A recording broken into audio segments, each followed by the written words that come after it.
വിശുദ്ധ മത്തായി സുവിശേഷം അധ്യായം 9. അക്കാലത്ത് യോഹന്നാന്റെ ശിഷ്യന്മാർ യേശുവിൻ്റെ അടുക്കൽ വന്ന് ചോദിച്ചു, ഞങ്ങളും ഫരിസേയരും ഉപവസിക്കുകയും നിന്റെ ശിഷ്യന്മാർ ഉപവസിക്കാതിരിക്കുകയും ചെയ്യുന്നത് എന്തുകൊണ്ട്? യേശു അവരോട് പറഞ്ഞു, മണവാളൻ കൂടെയുള്ളപ്പോൾ മണവറത്തോഴർക്ക് ദുഃഖം ആചരിക്കാനാകുമോ? മണവാളൻ അവരിൽ നിന്ന് അകറ്റപ്പെടുന്ന ദിവസം വരും, അപ്പോൾ അവർ ഉപവസിക്കും. ആരും പഴയ വസ്ത്രത്തിൽ പുതിയ തുണിക്കഷ്ണം തുന്നിപ്പിടിപ്പിക്കാറില്ല. അങ്ങനെ ചെയ്താൽ തെച്ചു ചേർത്ത് തുണിക്കഷ്ണം വസ്ത്രത്തിൽ നിന്ന് കീറിപ്പോവുകയും കീറൽ വലുതാവുകയും ചെയ്യും. ആരും പുതിയ വീഞ്ഞ് പഴയ തോൽക്കുടത്തിൽ ഒഴിച്ചു വയ്ക്കാറുമില്ല. അങ്ങനെ ചെയ്താൽ തോൽക്കുടങ്ങൾ പൊട്ടി വീഞ്ഞ് ഒഴുകി പോവുകയും കുടങ്ങൾ നഷ്ടപ്പെടുകയും ചെയ്യും. അതിനാൽ പുതിയ വീഞ്ഞ് പുതിയ തോൽക്കുടത്തിലാണ് ഒഴിച്ചു വയ്ക്കുക. അപ്പോൾ രണ്ടും ഭദ്രമായിരിക്കും. ഈശോയിൽ ഏറ്റവും സ്നേഹമുള്ള പ്രിയ ദൈവമക്കളെ, ഈ വിശുദ്ധ പ്രഭാതത്തിൽ നാം ദൈവതിരുസന്നിധിയിൽ പ്രാർത്ഥനാപൂർവമായിരിക്കുമ്പോൾ ഉപവാസത്തിൻ്റെ ആത്മീയത ധ്യാനിക്കാം. യഥാർത്ഥത്തിൽ ഉപവാസം ഒരു ദൈവ മനുഷ്യ സ്നേഹബന്ധത്തിൻ്റെ അടയാളമാണ്. ഒരു വ്യക്തിക്ക് ദൈവവുമായുള്ള വ്യക്തിബന്ധത്തെ കൂടുതൽ ആഴമായി അനുഭവിക്കുവാൻ തൻ്റെ വ്യക്തി താല്പര്യങ്ങളും ഇഷ്ടങ്ങളും ആഗ്രഹങ്ങളും മാറ്റിവെച്ചുകൊണ്ട് ദൈവത്തോടു കൂടി ആയിരുന്നുകൊണ്ട് ചില നന്മകൾക്ക് വേണ്ടി പ്രാർത്ഥിക്കുവാൻ, തൻ്റെ ജീവിതത്തിൻ്റെ ബലക്കുറവുകളെ അതിജീവിക്കുവാൻ കൃപയാചിക്കുവാൻ, ലോകം മുഴുവന് വേണ്ടി പ്രാർത്ഥിക്കുവാൻ, തന്നെ ആത്മാർത്ഥതയോടുകൂടി മറ്റെല്ലാ ഉത്തരവാദിത്വങ്ങളിലും മാറി ദൈവിക കാര്യങ്ങളിൽ സമർപ്പിക്കുന്ന ഒരു അനുഭവം കൂടിയാണ്. ഉപവസിക്കുക എന്നത് കൂടെ വസിക്കുക എന്നുകൂടി അർത്ഥമുണ്ട്.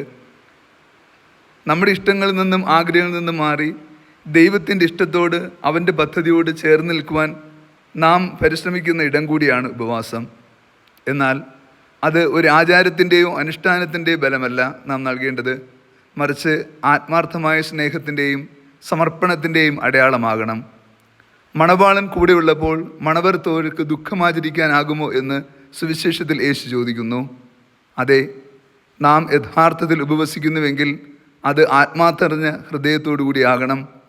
ദൈവം നമ്മോടൊപ്പമുണ്ട് എന്ന വിശ്വാസത്തിൽ ആഴപ്പെടുവാനും ആ വിശ്വാസ ജീവിതത്തിൽ നമുക്ക് ലഭിക്കുന്ന നന്മകൾക്ക് നാം ദൈവത്തിരുമുമ്പിൽ നന്ദിയുള്ളവരും ആകണം. ഉപവാസം പൂർവ്വകാലങ്ങൾ മുതൽ അനുഷ്ഠിച്ചു പോകുന്ന ഒരു പ്രാർത്ഥന രീതി കൂടിയാണ്. ഈ ലോകത്തിൻ്റെ അസ്വസ്ഥതകളിൽ നിന്ന് മാറി സ്വസ്ഥമായി നാഥൻ്റെ കൂടെ ആയിരിക്കുവാൻ ഫരിസേയരും യോഹന്നാന്റെ ശിഷ്യന്മാരും ഉപവസിച്ചിരുന്നു. എന്നാൽ ക്രിസ്തു ഉപവാസത്തിന് പുതിയ അർത്ഥവും മാനവും നൽകി. നമ്മുടെ നല്ല ദൈവത്തിൻ്റെ സ്നേഹകാരുണ്യം അനുഭവിക്കുന്ന, ദൈവത്തോട് കൂടി വസിക്കുന്ന ഇടമായി അത് മാറി. അതിനാൽ യേശു പറയുന്നു, പുതിയ വീഞ്ഞ് പുതിയ തോൽക്കൂടത്തിലാണ് ഒഴിച്ചു വയ്ക്കുക, അപ്പോൾ രണ്ടും ഭദ്രമായിരിക്കും.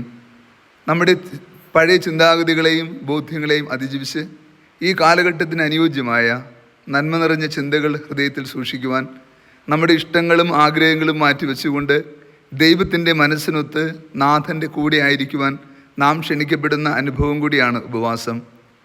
ജീവിതത്തിൻ്റെ എല്ലാ സാഹചര്യങ്ങളിലും നാഥൻ്റെ തിരുവിഷ്ടത്തിന് മുമ്പിൽ വിധേയപ്പെട്ട് അവിടുത്തോടു കൂടി ആയിരിക്കുവാനും അവിടുത്തെ ഇഷ്ടം നിറവേറ്റുവാനും നമ്മൾ പരിശ്രമിക്കുമ്പോൾ സത്യത്തിൽ നാം യഥാർത്ഥ ഉപവാസത്തിലാണ്.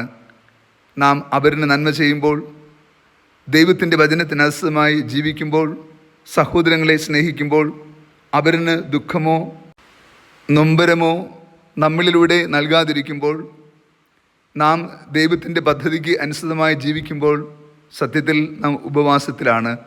ക്രിസ്തുവിനോട് കൂടി ആയിരിക്കുന്ന ഓരോ അനുഭവവും അവസരവും ഉപവാസമാണ്. ക്രിസ്തു ആഗ്രഹിക്കുന്ന ഉപവാസവും അപ്രകാരമുള്ളതാണ്. അങ്ങനെ നാഥൻ്റെ കൂടെ ആയിരുന്നുകൊണ്ട് ലോകം മുഴുവൻ്റെയും നന്മയ്ക്ക് വേണ്ടി നിലകൊള്ളുവാൻ ഈ വിശുദ്ധ ദിനം നമുക്കും പ്രാർത്ഥിക്കാം. കർത്താവ് നിങ്ങളോട് കൂടെ. സർവശക്തനായ ദൈവം പിതാവും പുത്രനും പരിശുദ്ധാത്മാവും നമ്മെ സമൃദ്ധമായി അനുഗ്രഹിച്ച് ആശീർവദിക്കുമാറാകട്ടെ. ആമേൻ.